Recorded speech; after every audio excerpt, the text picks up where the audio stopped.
নমস্কার। আজকে মকর রাশিকে নিয়ে বলবো। মকর রাশির ক্ষেত্রে শুক্রদেবের রাশি পরিবর্তন। মকর রাশির ক্ষেত্রে শুক্র তো কারক গ্রহ, কর্মের ঘরের অধিপতি, মূল ত্রিকোণ রাশি তুলা রাশি এবং বৃষ রাশি সাধারণ রাশি, এই দুটি ঘরের অধিপতি, কেন্দ্র এবং ত্রিকোণের অধিপতি। তো মকর রাশির ক্ষেত্রে এই যে শুক্রের পরিবর্তন হচ্ছে, 19 তারিখে শুক্রের পরিবর্তন, 13ই মে পর্যন্ত তার পরিবর্তনের সময়সীমা। অবস্থান করবে নিজের রাশিতে, বৃষ রাশিতে। কেন্দ্র থেকে বেরিয়ে ত্রিকোণে চলে আসবে, নিজের রাশিতে বিশ্ব রাশিতে অবস্থান করবে। কি রকম প্রভাব দিবে এই সময়কালে, কোন দিক থেকে উন্নতি, কোন দিক থেকে বিশেষ সাবধান, কোন বিশেষ উপাচার এই সময়কালে করবে, সমস্ত কিছু আজকের ভিডিওতে তুলে ধরবো। তো যাই হোক, অনুষ্ঠানটি শুরু করার আগে সবার প্রথম বলি যে এটা কিন্তু গ্রহের গোচর এবং চন্দ্র রাশি অনুসারেই বলা হচ্ছে। কারো কোনো রকম ব্যক্তিগত কুষ্টি ধরে আলোচনা নয়। যদি অনুষ্ঠানটি ভালো লাগে তাহলে লাইক, শেয়ার, কমেন্ট অবশ্যই করবেন, তার সাথে সাবস্ক্রাইব করবেন। আপনারা সাবস্ক্রাইব করলে বিশেষভাবে অনুপ্রাণিত হয় এবং আগামী সময় মকর রাশি সম্পর্কিত বহু বহু ভিডিও দেওয়া হবে। যারা জ্যোতিষী সংক্রান্ত বিষয়কে ভালোবাসেন, গুরুত্ব দেন, ইন্টারেস্টেড, আশা করছি তারা বিশেষভাবে অনুপ্রাণিত হবে। তো শুক্রদেবের পরিবর্তন হচ্ছে। শুক্রদেব তো পরিবর্তন করে নেবে 19 তারিখে। 19 তারিখে শুক্রের পরিবর্তন, আবার 23 তারিখে আবার মঙ্গল আর বুধের নক্ষত্র পরিবর্তন হয়ে যাবে, ওদিকে রেবতীতে প্রবেশ করবে। আর সূর্যের তো পরিবর্তন হয়েছে, সূর্য তো উচ্চ অবস্থায় অবস্থান করছে। তো অন্যান্য গ্রহদের অবস্থান কিন্তু যথেষ্ট ভালো মকর রাশির ক্ষেত্রে। সূর্য উচ্চ অবস্থায় চতুর্থ ঘরে অবস্থান করছে, দৃষ্টি পড়ছে কর্মের ঘরে, যেটা হচ্ছে তুলা রাশিতে। এবং এই তুলা রাশিতে প্রায় মানে সব গ্রহেরই দৃষ্টি পড়ছে, প্রভাবিত করে দিচ্ছে কর্মের ঘরটাকে। ঘরটাকে একদমই প্রভাবিত করে দিয়েছে। দেবগুরু বৃহস্পতির প্রভাব থাকছে, পঞ্চম দৃষ্টি দেবগুরু বৃহস্পতির প্রভাব থাকছে, সূর্যের প্রভাব থাকছে, রাহুর প্রভাব থাকছে। কত সুন্দর অবস্থান হতে যাচ্ছে, মঙ্গলের প্রভাব থাকছে। অবস্থান যথেষ্ট ভালো। মঙ্গলও তো 11ই মে পর্যন্ত অবস্থান করবে, তার অষ্টম দৃষ্টি তো সেই কর্মের ঘরেই পড়ছে। শনির সাথে অবস্থান করবে। মঙ্গল তো মকর রাশির ক্ষেত্রে কি মকর রাশিতে উচ্চ হয়, এবং মঙ্গলের সাধারণ রাশি বিশ্ব রাশি বলছি, বৃশ্চিক রাশি লাভের ঘর এবং মূল ত্রিকোণ রাশি যেটা হচ্ছে চতুর্থ ঘর, এই দুটি ঘরের অধিপতি হয়ে রাশির অধিপতির সাথে জুতি তৈরি করেছে। তা আবার ভাগ্যের ঘরের অধিপতি বুধের সাথে। বুধের আবার নিজভঙ্গের যোগ হয়ে গেছে, নিজভঙ্গ রাজ্য। আর এই মুহূর্তে শুক্র এবার রাশি পরিবর্তন করছে, নিজের ঘরে অবস্থান করবে, কর্মের ঘরের অধিপতি। এবং এই যে পঞ্চম ঘর তো অনেক কিছু দেখা হয় পঞ্চম ঘর থেকে। পঞ্চম ঘর হচ্ছে কি সন্তানের ঘর, শিক্ষা দীক্ষার ঘর, এবং পূর্বে করে রাখা কর্মের ফল এই পঞ্চম ঘর থেকে দেখা হয়। পঞ্চম ঘর মানে সরকারি বেসরকারি কর্মক্ষেত্রের ঘর, ফটকা ইনকাম, শেয়ার বাজার, সমস্ত কিছু এই কর্মের ঘর থেকে দেখা হয়। এবং কর্মের ঘর থেকে আবার রাজনীতি জিনিসটাকেও দেখা হয়। রাজনীতি জিনিস কর্মের ঘর থেকেও দেখা হয়। যখন শুভ গ্রহের অবস্থান হয় তখন কিন্তু অনেক দিক থেকে উন্নতি, রাজনীতির সাথে যারা যুক্ত থাকেন, মান সম্মান, পদ উন্নতি সব কিছুই হয়। কিন্তু অবস্থান ভালো, নিজের রাশিতে অবস্থান করছে। তবে শুক্র মানে হচ্ছে সুখ ভোগ, শুক্র মানে হচ্ছে প্রতিভা, শুক্র মানে হচ্ছে গুণ, নিজের যে ভিতরের যে প্রতিভা, গুণ, আকর্ষণ, এগুলো তো শুক্র দিবে না। শুক্র দিবে ধন সম্পত্তি। শুক্রকে তো মা লক্ষ্মীর সংজ্ঞা দেওয়া হয়েছে, পঞ্চম ঘর মা লক্ষ্মীর ঘর। অর্থাৎ আর্থিক দিকটাকেও কিন্তু এই সময়কালে মজবুত করবে এই মকর রাশির ক্ষেত্রে। কারণ মকর রাশির ক্ষেত্রে শুক্রের যে দৃষ্টি পড়বেই যে লাভের ঘরে। এর আগের বহু ভিডিওতে আলোচনা করেছি যে পঞ্চম ঘরের সপ্তম ঘরই হচ্ছে লাভের ঘর। তো যে কোনো কাজ করতে গেলে তো সাধারণ জ্ঞানের প্রয়োজন। সেই জ্ঞান যদি না থাকে তাহলে তো কর্মও সঠিকভাবে করতে পারবে না, জীবনে লাভ উপার্জনও করতে পারবে না। তো জীবনে যদি লাভ না পায় কর্ম করে, তাহলে কিভাবে চলবে? নিজের সুখ স্বাচ্ছন্দ্য, নিজের ইচ্ছা পূরণ, নিজের ফ্যামিলি মেনটেন কিভাবে করবে? যার জন্য পঞ্চম ঘর হচ্ছে জ্ঞানের ঘর, তার বিপরীত ঘরই হচ্ছে লাভের ঘর। আর এই শুক্র হচ্ছে এই মকর রাশির ক্ষেত্রে কারক, একদম কর্মের ঘর, কর্মের ঘরের অধিপতি, মূল ত্রিকোণ রাশিটাই পড়ছে কর্মের ঘর। এবার শুক্র যেহেতু এইগুলো বললাম, তো অবস্থান করছে বৃষ রাশিতে, তো আবার বৃষ রাশিতে চন্দ্রমা উচ্চ হয়ে যায়। তো চন্দ্রমা কিন্তু মন, আর এই সময়কালে এই যে প্রভাব, এটা কিন্তু মনকে বিশেষভাবে প্রভাবিত করবে। অতএব চন্দ্রমাকেও দেখতে হবে।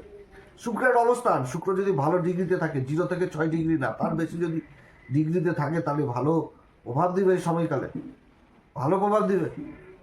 শুক্রর যদি অবস্থান ভালো হয় জন্মকুষ্ঠিতে, তো গর্ভবতী মায়েদের কন্যা সন্তান হওয়ার প্রবল সম্ভাবনা থাকে।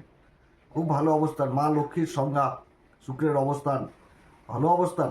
চারিদিক থেকে একটা উন্নতির যোগ থাকছে। কর্মক্ষেত্রে নিজের প্রতিভা, নিজের গুণ, আকর্ষণ, এগুলো দিয়ে সমাজকে আকর্ষিত করবে এবং নিজের কাজকে প্রসিদ্ধি, মানে মান সম্মান, কর্মে উন্নতি সব কিছু বুঝাচ্ছে। গুরুর দৃষ্টি পড়ছে কর্মের ঘরে, কর্মের ঘরের অধিপতি তো শুক্র, নিজের ঘরে ত্রিকোণে অবস্থান করছে, লাভের ঘরে দৃষ্টি দিচ্ছে। দেবগুরু বৃহস্পতি দৃষ্টি পড়ছে সেই কর্মের ঘর শুক্রের মূল ত্রিকোণ রাশি তুলা রাশিতে, সূর্যের উচ্চ দৃষ্টি পড়ছে কর্মের ঘরে, রাহুর প্রভাব থাকছে, ভাগ্যের ঘরে বুধের দৃষ্টি পড়ছে উচ্চ দৃষ্টি, নিজ ভঙ্গ রাজ্য শনির দৃষ্টি থাকছে, যে রাশির অধিপতি স্বয়ং শনিদেব নিজের নক্ষত্রে অবস্থান করেই তো ভাগ্যের ঘরকে দেখছে। তাহলে এর থেকে আর গ্রহের কি সংযোগ হতে পারে মকর রাশির এই মুহূর্তে? সব দিক থেকে উন্নতি। এবার বহু দাদা দিদি ভাই বোনদের জন্ম কুষ্ঠিতে গ্রহের অবস্থান খারাপ রয়েছে, তাদের ক্ষেত্রে অবশ্যই বলবো যে ভালো জ্যোতিষীয় পরামর্শ নিতে। কোন নক্ষত্রে জন্ম, সেই নক্ষত্রে এমন কি গুণ রয়েছে যেগুলো করলে এই সময়কালে বিশেষভাবে প্রভাবিত হবে, নিজের জীবনকে সঠিক পথে এগিয়ে নিয়ে যেতে পারবে উপাচারের মাধ্যমে, সেগুলো জানতে হবে। তো যাই হোক, ভালো জ্যোতিষীয় পরামর্শ অবশ্যই নেবেন এই সময়কালে। গ্রহদের অবস্থান ভালো, মোটের উপর গ্রহদের অবস্থান ভালো মকর রাশির, চারিদিক থেকে কিন্তু একটা ভালো সংযোগ। হ্যাঁ, তবে কিছুদিনের জন্য আবার কালসর্প যোগও তৈরি হচ্ছে, তো সেই সম্পর্কেও ভিডিও দিব, এখনো শুরু হয়নি, যখন দিব তখন সেই সময় বিশেষভাবে আলোচনা করব। তো এই যে অবস্থানটা হতে যাচ্ছে, এই অবস্থানটা কিন্তু যথেষ্ট ভালো। শুক্রের এই অবস্থান চারিদিক থেকে কিন্তু একটা উন্নতির সংকেত। যারা কলা বিভাগের সাথে জড়িত তাদের জন্য বিশেষ অবস্থান, যারা সোশ্যাল মিডিয়া, তারপরে নাচ গান চিত্র কলা যেগুলো হয় আর কি, শুক্র আকর্ষণ, তো এগুলোর দিক থেকে বিশেষ উন্নতির যোগ রয়েছে। তো যাই হোক, শুক্রদেবের এই যে পরিবর্তনটা 19 তারিখ থেকে 13ই মে, শুক্র তো 3টি নক্ষত্রে অবস্থান করবে। তো 3টি নক্ষত্রের মধ্যে প্রথমত কৃত্তিকাতে অবস্থান করবে, কৃত্তিকাতে থাকবে 27 তারিখ পর্যন্ত। তারপরে চলে আসবে হচ্ছে একদম রোহিণী নক্ষত্রে, রোহিণী নক্ষত্র চন্দ্রমান নক্ষত্রে, এবং তারপরে চলে আসবে আবার মৃগশিরা নক্ষত্রে, চলে আসবে মঙ্গলের নক্ষত্রে।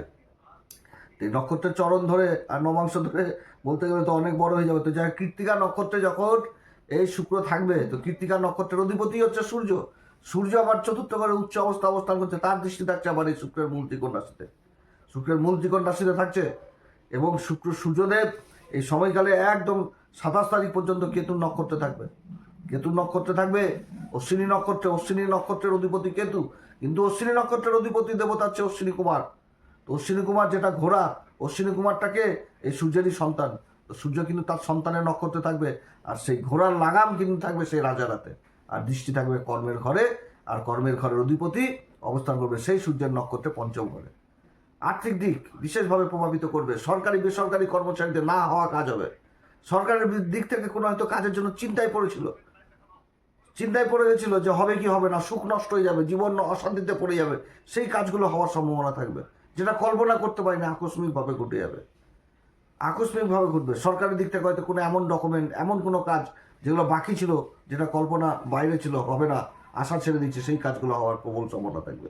নিজের আকর্ষণ, নিজের বুদ্ধিমত্তা, নিজের গুণ, এগুলো দ্বারা সমাজে একটা পরিচিতি যথেষ্ট বৃদ্ধি হবে, এবং সময়কে যথেষ্ট গুরুত্বও দিবে এই সময়কালে। এবং সূর্য চতুর্থ ঘরে অবস্থান করছে, অর্থাৎ সুখ বৃদ্ধির কারক হবে, সুখের জায়গাটা যথেষ্ট এই সময়কালে ভালো হতে যাচ্ছে, আকস্মিকভাবে হবে, আকস্মিকভাবে উন্নতি। কারণ সূর্যের যে রাশি সিংহ রাশি, সেই রাশিতে আবার কেতু অবস্থান করছে, কেতুও তো নিজের নক্ষত্র মঘাতে রয়েছে। তো মঘা নক্ষত্রটা কি, কাস্তে, যে কাস্তে দিয়ে ফসল কাটায় সে ফসল বাড়িতে নেওয়া হয়। তো এই সময়কালে শিক্ষার জায়গাটাও চরমভাবে দেখাচ্ছে ভালো। যারা কোনো রিসার্চ জাতীয় বিদ্যার সাথে যুক্ত রয়েছেন, উচ্চ শিক্ষার সাথে জড়িত রয়েছেন, তাদের জন্য যথেষ্ট ভালো। এবং এই সময়কালে আবার তন্ত্রক্রিয়ার উপরেও কিন্তু বিশেষভাবে জ্যোতিষশাস্ত্র, তন্ত্রক্রিয়া বা নিজেকে জানো আধ্যাত্মিক জগতের সাথেও কিন্তু যথেষ্ট আগ্রহী বাড়বে এই মকর রাশির। এই সময়কালে যথেষ্ট ভালো উন্নতি, কর্মের দিক থেকে উন্নতি হওয়ার প্রবল সম্ভাবনা থাকবে। এরপর যখন রোহিণীতে চলে আসবে, রোহিণী নক্ষত্র চন্দ্রমান নক্ষত্র, তো চন্দ্রমাকে তো বিশেষভাবে দেখতে হবে, আগে বললাম যে চন্দ্রমান নক্ষত্রে থাকবে, চন্দ্রমা আবার এই বিশ্বরাশিতে উচ্চ হয়ে যায়, কিন্তু চন্দ্রমাকে দেখতে হবে যে জন্মকুষ্ঠিতে আবার চন্দ্রমা কিরকম রয়েছে, যে চন্দ্রমা পাপকর্তকী যোগে রয়েছে, না চন্দ্রমা কৃষ্ণপক্ষের, না শুক্লপক্ষের, না অমাবস্যা, না পূর্ণিমা। তো এগুলো দেখতে হবে, মনকে বিশেষভাবে প্রভাবিত করে দিবে। তবে চন্দ্রমার অবস্থান যদি ভালো হয় তাহলে সমাজে আকর্ষণের পাত্র হবে, আকর্ষণের পাত্র হবে রোহিণী নক্ষত্রে, সমাজকে একদিকে পরিচালনা করার ক্ষমতা থাকবে। রোহিণী নক্ষত্রটা বিবস্ব নক্ষত্র, ভিড়ের মধ্যে দৃষ্টি আকর্ষণ করিয়ে নেবে, যতই ভিড় থাকুক ভিড়ের মধ্যে দৃষ্টি আকর্ষণ করবে। এই রকম হয়ে যাবে এই মকর রাশি, ভিড়ের মধ্যে দৃষ্টি আকর্ষণ করবে নিজের কর্মের দ্বারা, নিজের প্রতিভার দ্বারা, নিজের গুণের দ্বারা। যারা সোশ্যাল মিডিয়াতে অ্যাক্টিভ রয়েছেন, মিডিয়া ক্ষেত্রে অ্যাক্টিভ রয়েছেন, কথাবাচক হিসাবে কাজ করছেন, অ্যাডভাইজার হিসাবে কাজ করছেন, তারপরে কলা ভিত্তিক কাজের সাথে যুক্ত রয়েছেন, বা নাচ গান, তারপরে চিত্র, এই সমস্ত জায়গাতে কোনো ইনস্ট্রুমেন্টের কাজের সাথে যুক্ত রয়েছেন, সেই কাজগুলোতে বিশেষভাবে উন্নতি, লাভের একাধিক রাস্তা নিয়ে আসবে। স্ত্রী বর্গীয় কাজের সাথে যারা যুক্ত রয়েছেন, ফ্যাশন ডিজাইনার, বিউটিশিয়ান, কাপড়ের ব্যবসা, তারপরে আরও যত রয়েছে আনুষাঙ্গিক সেই সমস্ত কাজগুলোতে বিশেষ উন্নতি, মিষ্টান্নর কাজের সাথে যারা যুক্ত রয়েছেন সেই কাজগুলোতে বিশেষ উন্নতি। মোট কথা আকর্ষণ বৃদ্ধি করবে যে কর্মক্ষেত্রে। যেখানটাতে বসের সাথে সম্পর্ক খারাপ ছিল সেই জায়গাটাতে সম্পর্ক ভালো হবে। মহাজনের সাথে কাজ করছি, মহাজনের সাথে সম্পর্ক খারাপ ছিল, সেই জায়গাটাতে নিজের সম্পর্ক যথেষ্ট ভালো হয়ে যাওয়া, এগুলো কিন্তু বোঝাচ্ছে। এবং সেখানটাতে আর্থিক লাভটাকে বোঝাচ্ছে। এবং পুনরায় ঘটিত যদি কোনো সম্পন্ন থাকে তাহলে বিবাহের দিকে এগিয়ে যাওয়া, সেটাও কিন্তু এই সময়কালে বোঝাচ্ছে। এইগুলো জিনিস প্রেম ভালোবাসা যথেষ্ট বৃদ্ধি করাবে এই সময়কালে। এই রোহিণী নক্ষত্রে অবস্থা যথেষ্ট ভালো, সমাজকে এগিয়ে নিয়ে যেতে পারবে, নিজের কর্মের দ্বারা প্রসিদ্ধি লাভ করবে। এরপরে যখন মৃগশিরাতে আসবে তখন হয়ে যাবে ডামাডোল। মৃগশিরাতে যখন থাকবে সব কিছুই ভালো থাকবে। মৃগশিরা নক্ষত্রটা কি? মৃগশিরা নক্ষত্র হচ্ছে হরিণ, এক কথায় বলতে গেলে হরিণ। তো হরিণের মধ্যে যে গুণটা সেই গুণটা থাকবে, কর্মের প্রতি ছোটাছুটি থাকবে, পুরুষার্থ পরাক্রম যথেষ্ট করবে এই সময়কালে, যথেষ্ট পুরুষার্থ পরাক্রম করবে। এবং এই যে নক্ষত্র পরিবর্তন হচ্ছে সময়কালে বহু রকম কিন্তু পরিবর্তন হয়ে যাবে। যেমন বুধ চলে আসবে 28 তারিখের পর কর্মের ঘরে, এসে সূর্যের সাথে বুধাদিত্য যোগ করবে। ভাগ্যের ঘরের অধিপতি, ষষ্ঠ ঘরের অধিপতি বুধাদিত্য যোগ তৈরি করে একদম কর্মের ঘরের উপর দৃষ্টি থাকবে। অপরদিকে মঙ্গল বুধের নক্ষত্রতে থাকবে, রেবতী নক্ষত্রে থাকবে। আর এদিকে শুক্র চলে আসলে হচ্ছে মঙ্গলের নক্ষত্রে। মঙ্গলের নক্ষত্রে মৃগশিরাতে থাকবে, চঞ্চলতা থাকবে, এগিয়ে যাওয়ার ক্ষমতা থাকবে। মৃগশিরা নক্ষত্র, মৃগশিরা নক্ষত্রের অধিপতি হচ্ছে মঙ্গল, অধিপতি দেবতা হচ্ছে সোম। যে সোম হচ্ছে একটা রস, যে রসকে পালন করে নিজের যৌবন শক্তিকে অটুট রাখে, অটুট শক্তিশালী হয়, যেটা ভগবান দেবতা ঈশ্বররা পান করে এক কথায় বলতে গেলে। তো সেই সুরা যে নিজের যৌবনকে অটুট করে রাখে, তো সেটাই হচ্ছে মৃগশিরা। এই মৃগশিরা নক্ষত্রের সব কিছু ভালো, খোঁজ প্রকৃতি থাকবে। যারা এই সময়কালেও কিন্তু শিক্ষার ব্যাপারটা উঠে আসছে চরমভাবে, যা খোঁজ প্রকৃতি। কারণ মৃগশিরা বলতে যে হরিণ তার নাভিতে কস্তুরী হয়েছে তার গন্ধে খোঁজাখুঁজি করবে যে কোথা থেকে গন্ধ আসছে। তো এরকম একটা খোঁজ জিনিস থাকবে। শিক্ষার ব্যাপারে খোঁজ জিনিসটা উঠে আসবে যে কোথা থেকে, সেরকম লাভের ব্যাপারে যে কোথা থেকে লাভ পাওয়া যাবে একাধিক।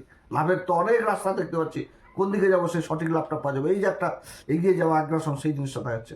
কিন্তু এর মধ্যে কিন্তু রয়েছে, সেটা হচ্ছে যে বেশি বিশ্বাস কিন্তু এই সময়কালে করা যাবে না, কারোর দায়িত্ব নেওয়া যাবে না।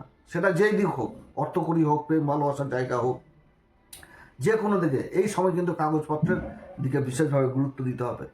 এটা আমি সাধারণ আলোচনা করছি। মৃগশিরাতে যখন আসবে তখন আবার মনে করিয়ে দিব মকর রাশিকে, এই সময়কাল কিন্তু ভাইটাল। কারণ কি, যার উপর বেশি বিশ্বাস করবো সেই কিন্তু বিশ্বাসঘাতকতা করে দিবে। এই মৃগশিরা নক্ষত্র সব কিছু ভালো, বিশ্বাসের জায়গা মোটেও ভালো না। এটা একদম মানে মকর রাশিকে বলে দিলাম যে মৃগশিরা নক্ষত্র বিশ্বাসের জায়গা ভালো না। প্রেম ভালোবাসা সব কিছু, টাকা পয়সা, দায়িত্ব, কর্তব্য সব কিছু ভালো, বিশ্বাসের জায়গায় এসে হাত তুলে দিবে, হাত তুলে দিবে। যদি নক্ষত্রের সেরকম যদি ভালো অবস্থান না থাকে, যার উপর বিশ্বাস করবো সেই খাই খেয়ে পালিয়ে চলে যাবে এই মৃগশিরা নক্ষত্র। অতএব এই জায়গাটাতে বিশেষ সাবধান। সব কিছু হবে ভাই, কিন্তু কাগজপত্রকে বেশি গুরুত্ব দিতে হবে। এবং সেটাও কিন্তু বুঝাচ্ছে শনি এবং দেবগুরু বৃহস্পতির এই যে নক্ষত্রগত অবস্থান, এটা কিন্তু বুঝাচ্ছে এই সময়কালে যে তুমি মানে যে নক্ষত্র শনি থাকছে উত্তরা ভাদ্রপদ, আর দেবগুরু বৃহস্পতি যে নক্ষত্র থাকছে সেটা কিন্তু পুনর্বসু নক্ষত্র। এই দুটি নক্ষত্র বুঝাচ্ছে যে কাগজপত্র যেখানে বুঝতে পারছো না, কোনো ভালো লোকের পরামর্শ নাও, কিন্তু অবহেলা করতে পারবে না, অবহেলা করতে পারবে না। এবং নিজেকেই বিশ্বাস করতে হবে, অন্য কাউকে নয়, না তো কিন্তু ঠকে যাবা। এই মৃগশিরাতে একদম ছোবল মেরে দিবে, বিশ্বাসঘাতকতা করিয়ে দিবে, এমন করে দিবে যে মান সম্মান হানাহানি হয়ে যাবে, লজ্জায় পড়ে যাওয়া লাগবে। অতএব বিশ্বাসের জায়গা এ সময় কোনোভাবে করা যাবে না। মৃগশিরা নক্ষত্র সব ভালো, আয় ইনকাম থেকে আরম্ভ করে সব কিছু ভালো। জানি দায়িত্ব না যাবে সেই আবার পিছন করে দেবে, বিশ্বাসঘাতকতা এক কথায়। তো যাই হোক এরকম ফল দেবে। তো এবার কৃত্তিকা সবই তো ভালো ভালো শুনলেন। এবার মৃগশিরারও তো বলে দিলাম খারাপ দিক, নেগেটিভ দিক। কৃত্তিকাতে যখন থাকবে তখন কিন্তু নিজের সুখ ভোগের দিকে বিশেষভাবে খেয়াল রাখতে হবে। ব্যভিচার, বদ অভ্যাস, কুঅভ্যাস, এগুলো কিন্তু দিক থেকে বিশেষভাবে খেয়াল রাখতে হবে। কারণ রাহু দ্বিতীয় ঘরে থাকছে, শতবিশা নক্ষত্র, দ্বিতীয় ঘরে বদ অভ্যাস ধরিয়ে দেবে। যদি রাহুর খুব খারাপ অবস্থা থাকে, নেশা ভাঙ এগুলো ধরিয়ে দেবে। তো এগুলো দিক থেকে যথেষ্ট সাবধান, নিজের চরিত্রকে দুর্বল করাবে। সূর্যের নক্ষত্রে অবস্থান প্রেম ভালোবাসার দিক থেকে, চরিত্র দিক থেকে দুর্বল করাবে, এদিক থেকে বিশেষ সাবধান। রোহিণীতে যখন থাকবে তখনও কিন্তু সেই জিনিসটা উঠে আসছে, নিজের ভোগ বিলাসিতা, আনন্দ ফুর্তি এমনভাবে করতে হবে যেন সেটা সমাজে দৃষ্টিগোচর না হয়, না তো কলঙ্ক লাগার সম্ভাবনাও কিন্তু থাকবে। এবং নিজের শরীর স্বাস্থ্যের দিকেও যথেষ্ট খেয়াল রাখতে হবে, খাওয়া দাওয়ার দিকে খেয়াল রাখতে হবে। এই সময়কালে কোন উপাচার করবে? এই সময়কালে অবশ্যই হনুমান চল্লিশা, বজ্রবান শ্রীরাম সীতার প্রণাম মন্ত্র সহকারে পাঠ করবে। এবং শুক্র যাদের দুর্বল রয়েছে তাদের ক্ষেত্রে একটি কথা বলবো, সাদা পোশাককে বিশেষ করে ব্যবহার করবেন, সাদা পোশাক ব্যবহার করবেন, আতর জিনিসটাকে বিশেষভাবে ব্যবহার করবেন।